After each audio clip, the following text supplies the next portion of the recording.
أعوذ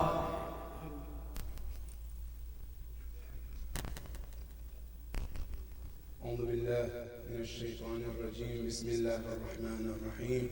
الحمد لله رب العالمين، ثم الصلاة والسلام على أشرف الأنبياء والمرسلين، سيدي وحبيبي ونور قلبي، طب القلوب ودوائها وعافية الأبدان وشفائها ونور الأبصار وضيائها، أبي القاسم محمد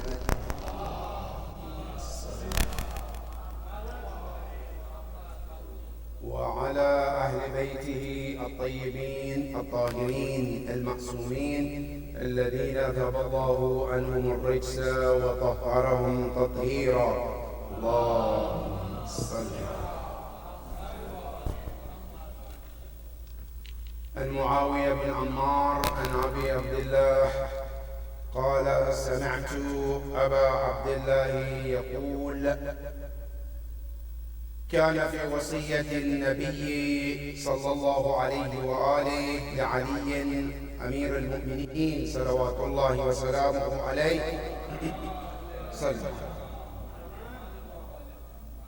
قال: يا علي، أوصيك بخصال فاحفظها عني. ثم قال: اللهم أعني. أما الأولى فالصدق، ولا يخرجن في فيك كذبة أبدا. والثانية الورع، ولا تجترئ على خيانة أبدا. والثالثة الخوف من الله عز وجل كأنك تراه. والرابعة كثرة البكاء من خشية الله تعالى، يبنى لك بكل دمعة 1000 بيت في الجنة. الخامسة بذلك مالك ودمك دون دينك. والسادسة الأخذ بسنتي في صلاتي وصومي وصدقتي. وصدق رسول الله صلى الله عليه وآله وسلم. اللهم صل على محمد وآل محمد. عباد الله، أوصيكم ونفسي بتقوى الله. My dear brothers and sisters, Assalamu alaikum wa rahmatullahi ta'ala wa barakatuh. Another blessed day which deserves to thank Allah subhanahu wa ta'ala for all what it contains, from the moment we woke up from the bed till this point of the day. All of these are blessings of Allah subhanahu wa ta'ala, which if we are to go back and go into them one by one, we cannot count them. However, Ya Allah, thank you for all those blessings. And we continue to thank you and to confess that no matter how much we want to thank you, we are unable to thank you to the best of our ability that you deserve, Ya Allah. However, Ya Allah, whatever we do to show our appreciation, Ya Allah, we ask you to accept it from us, Ya Allah. Thank you, Ya Allah, for all that blessings.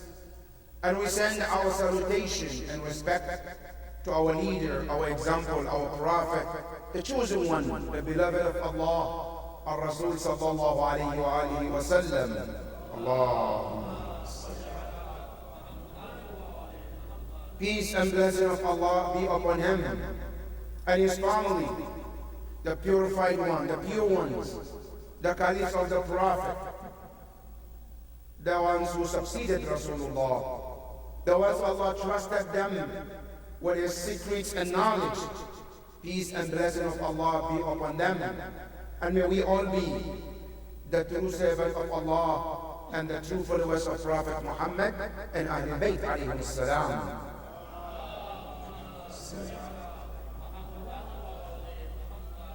Ibad Allah, another Friday to remind one another about Allah. Every Friday is another day that Allah prescribed Salat al-Jum'ah to come and remind one another about Allah subhanahu wa ta'ala. As you know, part of the Jum'ah khutbah, part of the wajibat of khutbah, that the person leading Jum'ah must remind himself and the audience about taqwa Allah subhanahu wa ta'ala.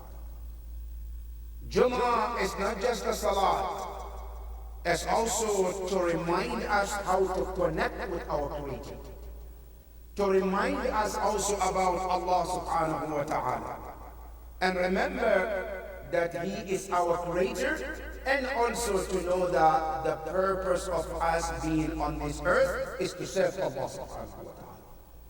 Now, why this is important? Because as we live on this earth, many often times we get taken left and right by many things, whether we job, family, other things, and we forget Allah subhanahu wa ta'ala. So Jum'ah is to remind us the purpose of being on this earth. That all of these things, yes, they are important, but the most important is to serve Allah subhanahu wa ta'ala, your Creator. So I have an opportunity to remind one another about Allah subhanahu wa ta'ala. Let each and every soul keep in mind that Allah is watching, and Allah knows every secret of our lives and what is also appearing. May Allah subhanahu wa ta'ala keep us always conscious about Him, Ya Rabbil Alameen. Ibad Allah, we started this hadith which Shaykh al-Kulayni, A'la Allahu Maqamah, mentioned in his book known as Al-Kafi, in which he quoted the narration from our sixth Imam, Al-Imam Ja'far al-Sadiq alayhi salam, that this narration came from Rasulullah to Imam Ali, which are advices put together, 12 of them. Last week we spoke 3 of them. Number 1 of those advices that Rasulullah was telling Imam Ali, it says, as-sidq, be truthful. Be the one who tells the truth. Do not let anything outside your life or within your circle to mislead you to tell lies. And we talk about it. The second one, which Rasulullah told Imam Amir al-Mu'mineen, it says, al-wara'u, be God conscious. Learn to know the boundaries of Allah and do not cross it. Whenever you come to know this is haram, Allah doesn't like it, don't cross the line of Allah. That's number 2. Number 3, it says also, al-khawfu min Allah, have the fear of Allah. In everything that you do, always keep Allah in mind. And have the fear of Allah in your mind. And we talk about that. Number 4, which is where we started today, where Ar-Rasul sallallahu alayhi wa alihi wa sallam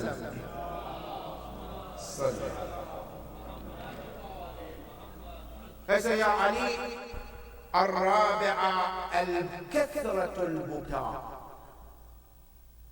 Ya Ali, number 4 of my advice, it says, cry a lot. Cry a lot. But what kind of cry? Min khashyatillah, from the fear of Allah subhanahu wa ta'ala. Now, there are 2 things here.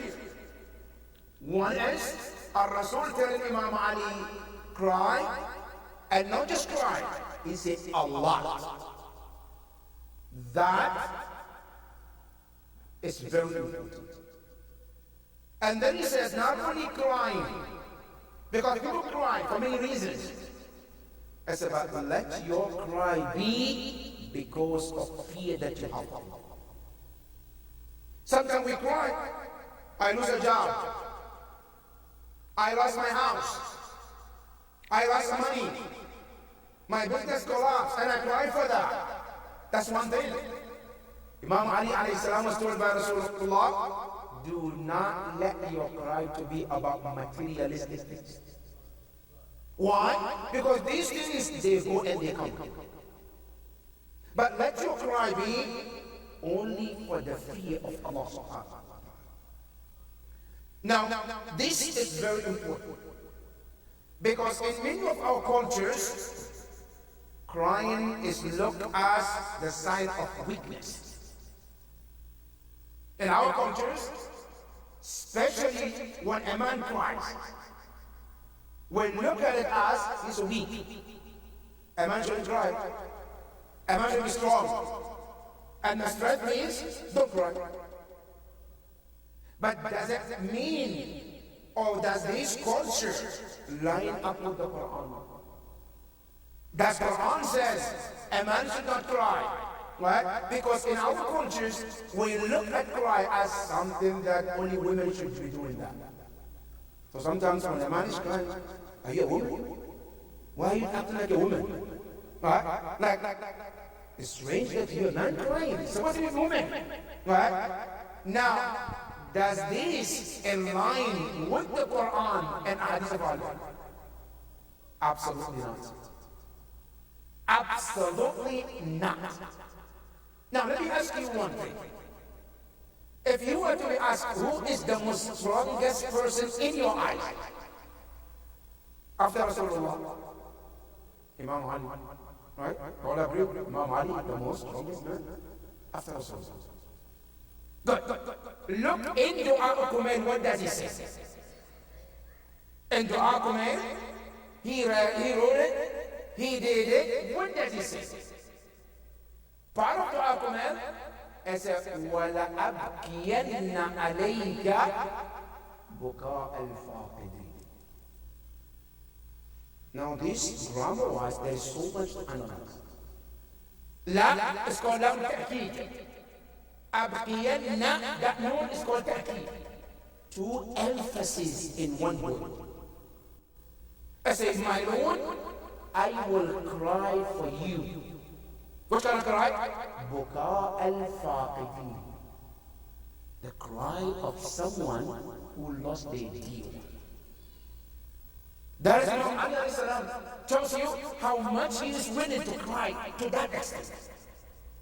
So, if crying is for women and ladies, why would Imam Ali alayhi salam say sad? And not only that, Imam Ali in Amir al-Mu'mineen was seen in many narrations. He cried till the point where the floor where he was sitting became wet from his tears. Not his tears. No, the floor where he was sitting was all wet because of the tears of Imam Ali. Now, not only that, when you come to the Quran emphasizes about the importance of cry. One of the ayahs in the Quran that talks about cry in Surah At-Tawbah. Allah subhanahu wa ta'ala tell all humanity. It says, فَلْيَضْحَكُوا قَلِيلًا وَلْيَبْكُوا كَثِيرًا. In Surah At-Tawbah, ayah 62. Allah subhanahu wa ta'ala says, Ya Rasulullah, tell the ummah, tell your people, يَضْحَكُوا قَلِيلًا. They want to laugh? Let them laugh little. When you come to crying, I say, let them cry a lot. But you know, this ayah is opposite of what we do today. Allah says, cry a lot and laugh little. Now, the opposite is what we do today. MashaAllah, we laugh 24/7. And maybe once in a while, we cry. Once. If that opportunity will come. Quran is telling you, فَلْيَضْحَكُوا قَلِيلًا وَلْيَبْكُوا كَثِيرًا. That's ayah number 1. Ayah number 2 from the Quran also talks about the importance of crying. One of them also in Surah Al-Isra, ayah 109, where Allah talks about the true servant of Allah. And He says, وَيَخِرُّونَ لِلْأَذْقَانِ سُجَّدًا. I said, the true servant of Allah, they almost humble themselves in sujood. Sujood is the sign of your ultimate humbleness you can do to Allah. I said, those mu'mineen, that's what they do. Now, when they're in the sujood, what do? It says, yabkoon. They cry continuously while they are in the state of sujood. Then Allah says something very unique. He says, وَيَزِيدُهُمْ خُشُوعًا. That cry increase them with the taqwa of Allah. Now Allah says, those mu'mineen, when they go to sujood, they cry. And that cry also opens another chapter where it opens the door of fear of Allah subhanahu wa ta'ala. That is the benefit of crying for the sake of Allah. That's number two. Number three, you go to the Quran, there are so many servants of Allah who are known the most crying men. They cry a lot. One of them, Nuh alayhi salam. You know Prophet Nuh? His name is not Noah. Noah is his laqab, nickname. Right? Why is he giving Noah? From the word Naha, Yanuhu, Noha. In order to say Noah, right? Noah means what? To sit down and cry. Noah is called Noah because of his cry. His actual name is Abdul Ghaffar. But Quran never named him Abdul Ghaffar. Quran always wants to work with his nickname, which is Noah, Nahayanuhu, Noah, because of his cry. That's number one. Number two, another prophet known in the Quran is Yaqub alayhi salam. Yaqub al-Nabi, we all know about him in Surah Yusuf, which Quran talks about him. وَبِيَضَّتْ عَيْنَاهُ مِنَ الْحُزْنِ فَهُوَ كَظِيمٌ. Prophet Yaqub alayhi salam was known as one of the 5 most crying ummah. Yaqub alayhi salam, when Yusuf was taken away, he knew Yusuf was still alive. He knew that. How did he know that? It is mentioned that one day he saw Malak al-Maut. And he said to Malak al-Maut, هَلْ قَبَضْتَ رُوحَ ابْنِي يُوسُف. I know you are the only one who can tell me the truth. Is my son still alive or is deceased? And I know he will be deceased if you take his life. So, have you taken Yusuf's life? Then Malak al-Maut said, no, I haven't taken his life. Yusuf is still alive. Yaqub knew that, right? But with all of that, he cried for almost 40 years. Which Quran says, وَبِيَضَّتْ عَيْنَاهُ مِنَ الْحُزْنِ فَهُوَ كَظِيمٌ. He cried till the point he lost his sight. Now why? Not because his son was deceased, because of the separation from Yusuf. Now, Allah subhanahu wa ta'ala never blamed him for doing such thing, if Quran was back then. Right? As a matter of fact, Quran was what? Quran encouraged him for doing that. Not only that, in Ahadith also, we have Nabi Allah Dawood. Dawood was known as one of the most crying people. Cried so much. Dawood, what was the reason of his cry? Dawood alayhi salam, it is mentioned that for the most part of his life, he was dependent on people supporting him. People paying sadaqah, people paying zakat, and he used to live off that. So one day, he was in sujood, praying to Allah. Then Allah called him, Ya Dawood. I said, something I want you to know. I said, Ya Dawood, I love my servant who only eats from his own sweat. He makes living from his own work and doesn't depend on others to give him to live off. Dawood Nabi alayhi salam, from that moment, it is mentioned that he cried for 40 days and stopped. Then he asked Allah, my Lord, what is the way out for him?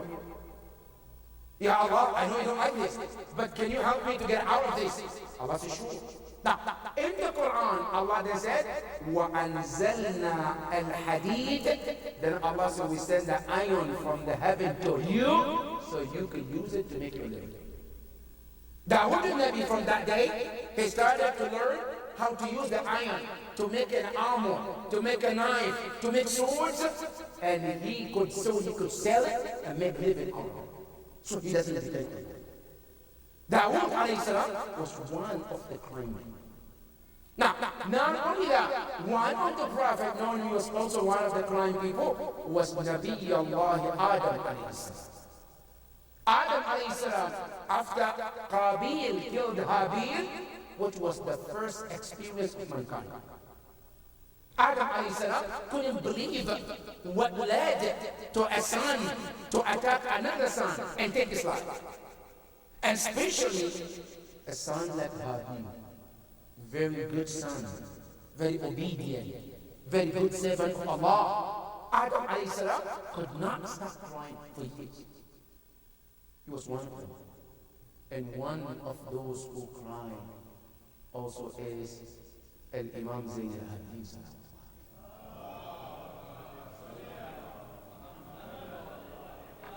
Also known, he was crying. And one out of the women that is known, the most crying woman, is Fatima al-Zahra alayha afdal salatu Muhammad. That is one of the narrations that we have about these are the strongest men. And yet they cry because Christ is dead.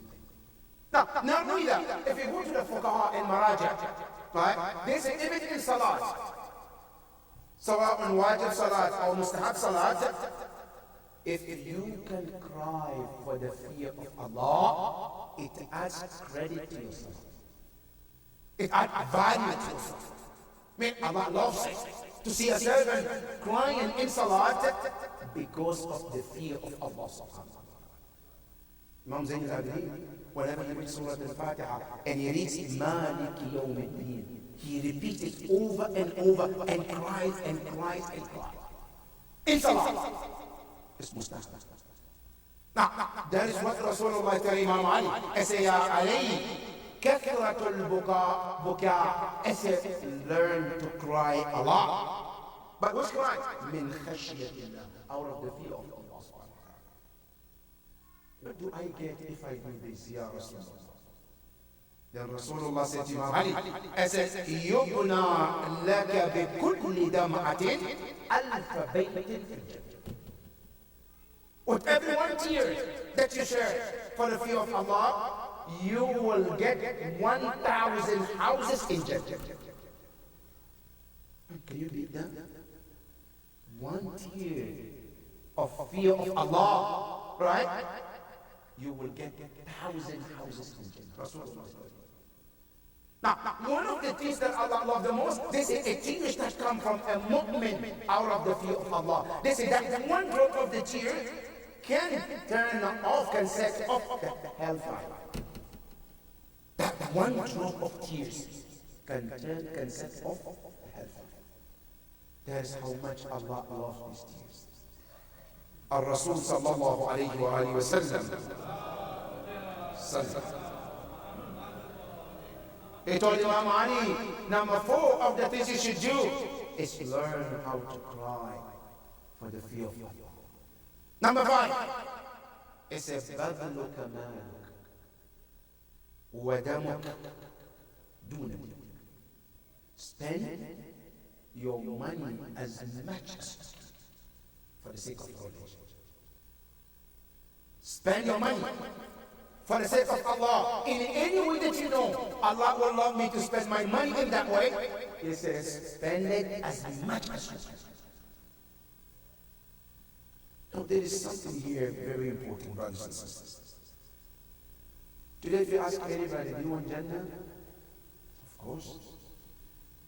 Nobody will say no. We all want Jannah. I came to people have Jannah too. If today Allah says, okay, there's no Jannah, if you want to come to Jannah, I wouldn't come to Jannah, I will stay home. But I came as part of my work. my trying to get to Jannah. That's why. So I went to Jannah. Good. Now here is the deal from Allah subhanahu wa ta'ala. Allah subhanahu wa ta'ala in Hadith al-Qudsi. He said three things. They all belong to me. I said, Ya Abd al-Abdu Abdi. So you are my servant. You, I created you. You belong to me. It says, Wal Jannatu Jannati. The heaven that you want to go is mine. I created it. Wal Malu Mali.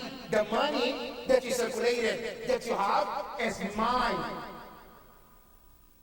It says, you are here, Jannah is here, money is here, take the money and buy my Jannah with me.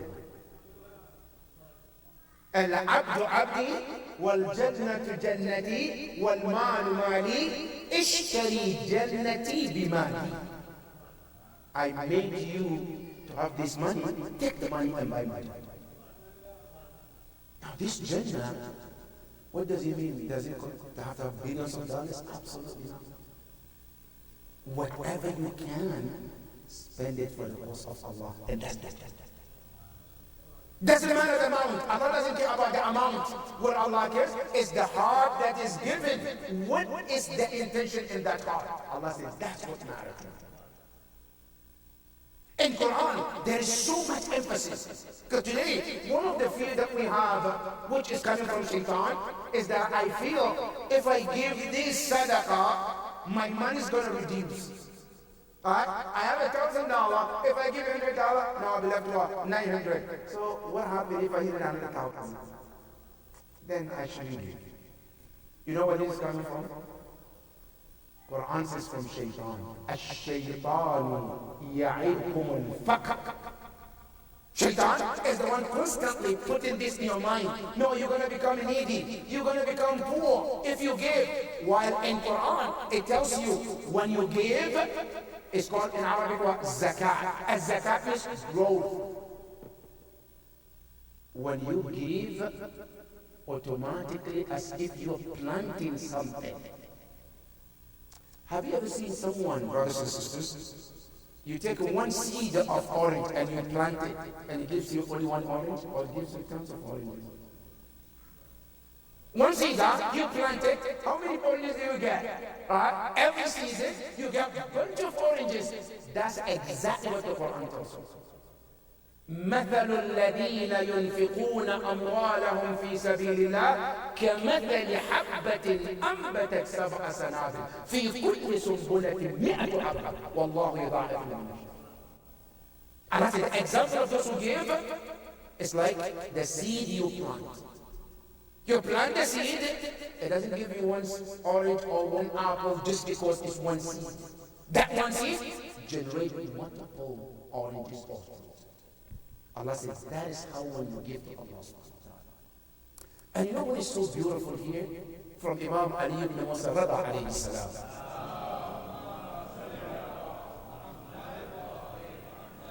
When he says, beautiful, Imam Rada says, وَلَقَدْ ضَمِنْتُ عَلَىٰ رَبِّي. I took a covenant between me and my Lord. I asked Allah and He gave me. What is it? أن الصدقة لا تقع يد العبد حتى تقع في يد الرب. In Adam is there, I ask Allah, Allah, you like sadaqah? Yes. Allah, can you guarantee me something? Say yes. What do you want? I say, Ya Allah, when somebody gives sadaqah, before it touches the hand of somebody who's collecting, can you let it touch your hand first before it touches the hand of the person collecting? Allah says, Imam Rada, yes, I will. When you give sadaqah, remember this hadith of Imam. You are not putting in hand of the person collecting. You are rather putting in the hand of Allah first.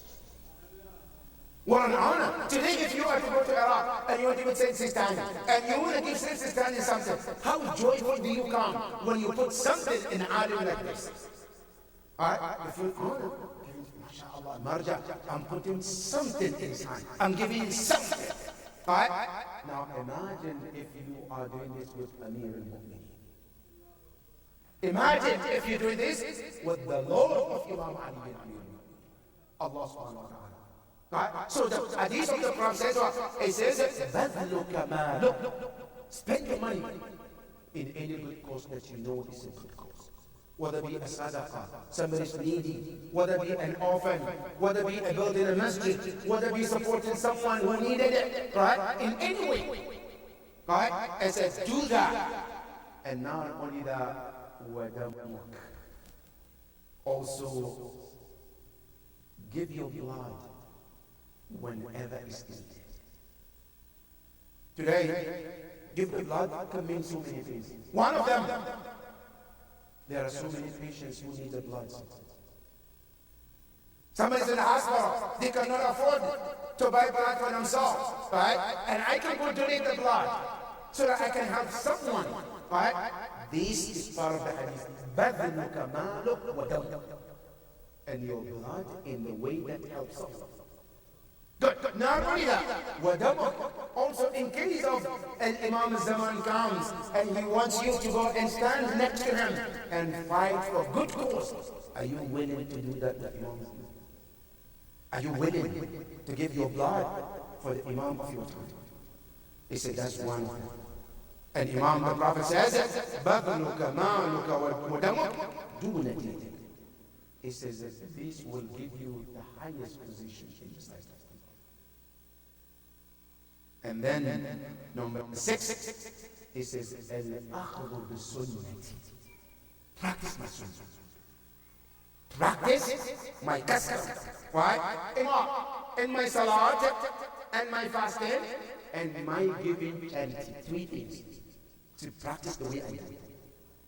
Ya Rasulullah, how do you pray? Ya Rasulullah, how do you fast? Ya Rasulullah, how do you give charity? Prophet also.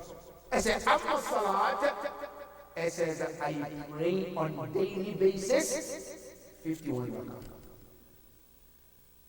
51 rakah. Do you do that? Rasulullah says, Ya Ali, do this on a daily basis. Every day. I pray mustahabbat and wajibat. 51 rakah on daily basis. That's number 1. Number 2, I say, Amma Siyam, as for fasting, what do I do? I say, for Amma Siyam, I fast for 3 ayyam. See, the least you can do is at least 3 days in every month. 3 days in every month. My dear brothers and sisters, really, when the Prophet is telling us this, you can look at it one side is what? About religious, about Islam. But look at it on the health part. Do you know that today, according to the research in California, they said, what is the best thing to boost your immune system in life? Some of us, mashallah, we think taking your vitamins, exercising, which is good, mashallah. But one of the things they discovered is fasting. Fasting for 3 days, it boosts your immune system stronger than anything. And Rasulullah tell you, I said, my sunnah, when it comes to fasting, I said, well, I fast at least 3 times a day, 3 times in a month. Now, what are they? He was specific on days. It says, أولها, the first one in the month, فالخميس في أول, every first Thursday in the month. If you can observe this, every Thursday, first one, Thursday, fast. See, that's number 1. Well, number 2, he says, وَالْأَرْبِعَاءُ فِي وَسَطٍ. And then every Wednesday in the middle of the month. And then, وَالْخَمِيسُ فِي آخِرٍ. And then the last Thursday in the month. 3 days at least. Now, we have some hadith also, which is mustahabbat, where Rasulullah says Mondays and Thursdays too. Some of them said, no, on the 30th, 14th, 15th of every month. Good. These are all there. But this hadith says the first Thursday and the first of the month, and then the middle of the month every Wednesday, and then the last Thursday of the month. It says, if you can do this is my sunnah when it comes to fasting. أما الصدقة فالصدقة. We pray to Allah subhanahu wa ta'ala to help us to observe these teachings, Ya Rasulullah. Ya Allah, help us to follow these teachings, Ya Rabbal Alameen. Help us to practice this, Ya Rabbal Alameen. بسم الله الرحمن الرحيم والعصر إن الإنسان لفي خسر إلا الذين آمنوا وعملوا الصالحات وتواصوا بالحق وتواصوا بالصبر صلوا على محمد وآل محمد.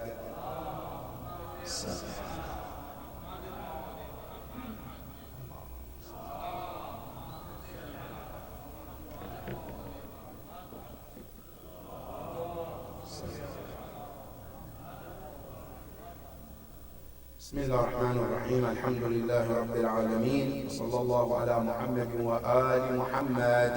اللهم صل على محمد وآل. اللهم صل وسلم على علي أمير المؤمنين وعلى فاطمة الزهراء سيدة نساء العالمين وعلى الحسن والحسين سيدي شباب أهل الجنة أجمعين وعلى علي بن الحسين زين العابدين ومحمد بن علي باقر علم النبيين وجعفر بن محمد الصادق وموسى بن جعفر الكاظم وعلي بن موسى الرضا ومحمد بن علي الجواد وعلي بن محمد الهادي والحسن بن علي العسكري والحجة بن الحسن المهدي أجل الله تعالى فرجه وسهل الله مخرجه وجعلنا من أعوانه وأنصاره ومن المستشهدين بين يديه جميعا ورحمة الله وبركاته.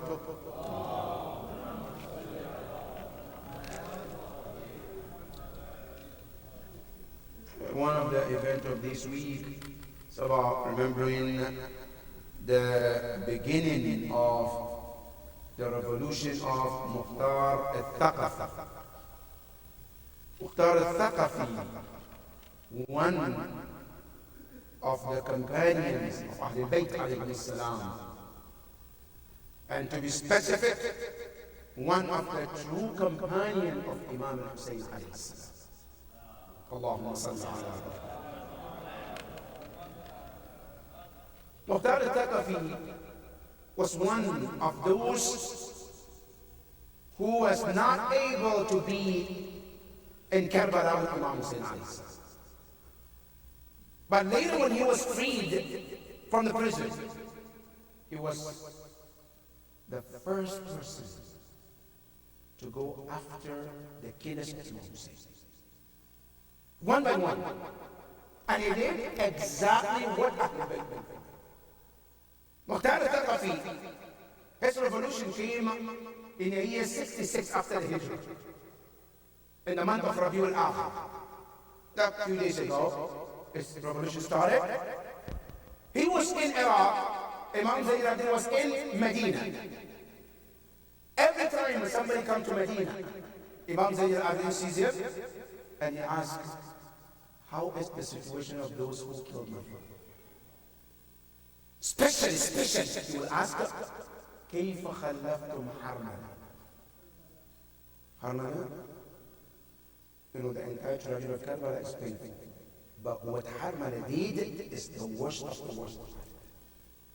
Imam Zayn al-Abidin will ask, كيف خلفتم? Then they will say, خلفنا وعائشة, still live it, it's fine.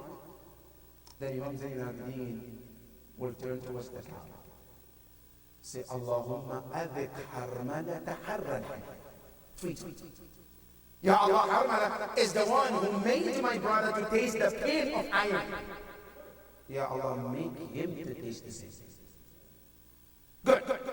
Days passed by, Harmala was in hiding. Mukhtar al-Thaqafi got a letter from Imam Zayn al-Abidin.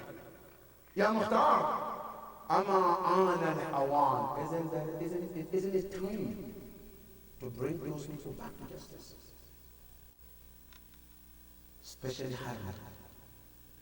Finally, Mukhtar al-Thaqafi wrote a letter to Imam Zayn al-Abidin. Say, Ya Mawlai, I'm looking for him. I'm looking, I haven't got him yet. But when I get it, inshallah, justice will be done. You know, the day that Mukhtar al-Thaqafi catches Harmala, the conversation was very painful. Mukhtar al-Thaqafi was saying, looking at Harmala, you know, what was your role in Karbala? He says, I have the worst role. He said, can you tell me what the role that you played? See, the worst moment was I was asked to kill Ali bin Hassan. Then they asked him, Muhtar, didn't you have a heart? You want to kill somebody, adult, somebody grown, okay. But this child, didn't you feel something? Muhtar asked him.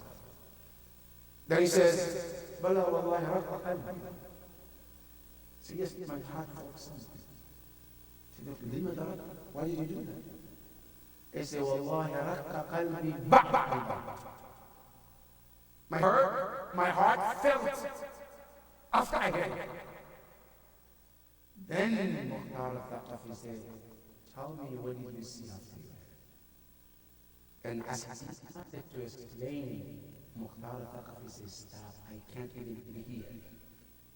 Muhtar al-Thaqafi will cry and cry, and then after a long time, I said, tell me more. As he tells him, he bursts into tears. Then he says, stop, it's too much, I can't handle it.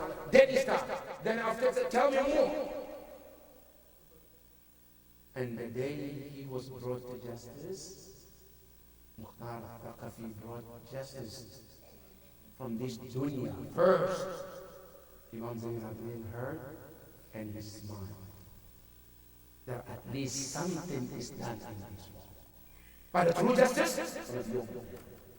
that Muhtar al-Thaqafi, his position and the role he played is very important.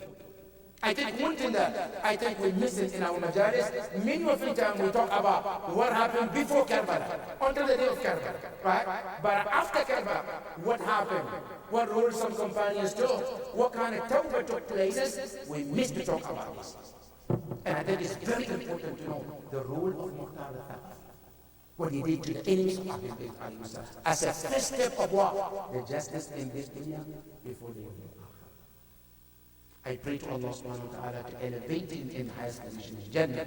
May Allah subhanahu wa ta'ala unite him with Muhammad and Ali Muhammad. The last not the least is about what is happening in Gaza again. Even though the ceasefire took place, but we still see another life are still being taken in Gaza. Ya Allah, we ask you to help our brothers and sisters in Gaza, Ya Rabbil Alameen. Ya Allah, anywhere in the world there is any oppression, Ya Allah, bring it to an end, Ya Rabbil Alameen. Help our ummah, Ya Rabbil Alameen. Ya Allah, hasten the appearance of our 12th Imam, Ya Rabbil Alameen. Bismillah ar-Rahman ar-Rahim, wal asr, inna al-insana lafi khusr, illa alladhina amanu wa amilu as-salihat wa tawasaw bil haqq wa tawasaw bis sabr. Sallu ala Muhammad wa ali Muhammad.